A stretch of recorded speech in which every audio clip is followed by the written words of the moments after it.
Isn't it weird how some friendships just slowly drift apart? People who once felt like family become just names we scroll by, memories we revisit less and less, and at one point they meant the world to us. The late night conversations, the uncontrollable laughter, the secrets we swore to keep. Back then we couldn't imagine our days without them.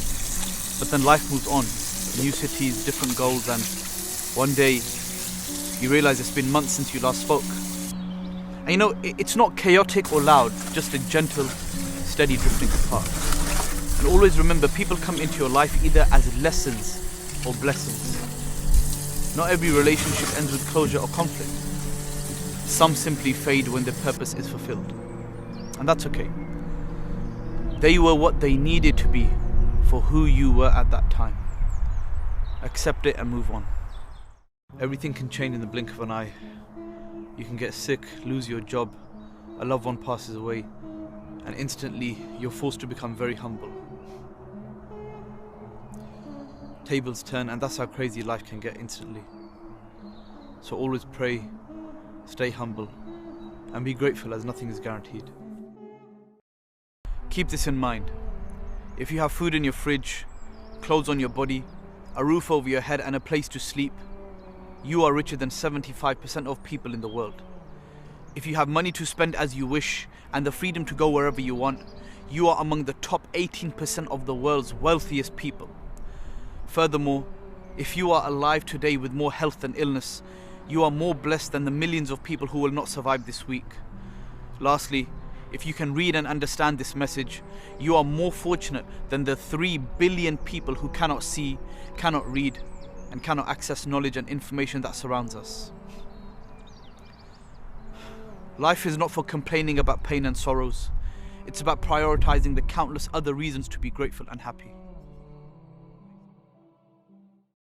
The biggest thing I learned this year is don't force anything. Conversations, relationships, friendships, love. If it's forced, it's not worth fighting for. If it flows, it flows. If it crashes, it crashes. And remember, if it hurts, then let it go. Honestly, it's not meant to be. Be okay with letting things go, because letting go isn't losing. It's making room for truly belong to you.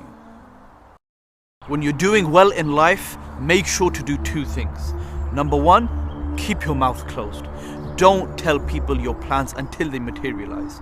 And number 2, be grateful for everything you have, because at any moment it can get taken away.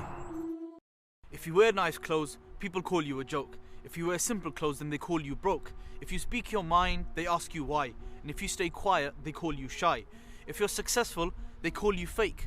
And if you're struggling, well, then it's your mistake. If you work too hard, they say slow down. If you take a break, they say you'll drown. If you keep to yourself, you're cold and rude. But if you're too friendly, then you're fake or shrewd. People, they cheer, they judge, they pick, they choose. No matter what, you'll always lose. One day they love you, the next they don't. Seeking their approval, just know you won't.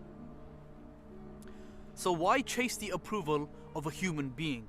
They judge not the truth but what they are seeing. So why chase the approval of those who change? One day they praise, the next they blame. You see, men are quick to praise, quicker to shame. One moment you're honored, the next you're to blame. Men are flawed, their vision blurred. They hear what they like and twist what they've heard. They'll praise, they'll doubt, they'll switch and sway. But these opinions won't matter on Judgment Day. So live for the one who never betrays, who sees your truth, who knows your ways. If your Lord is pleased, then why entertain the noise of the world that only brings pain?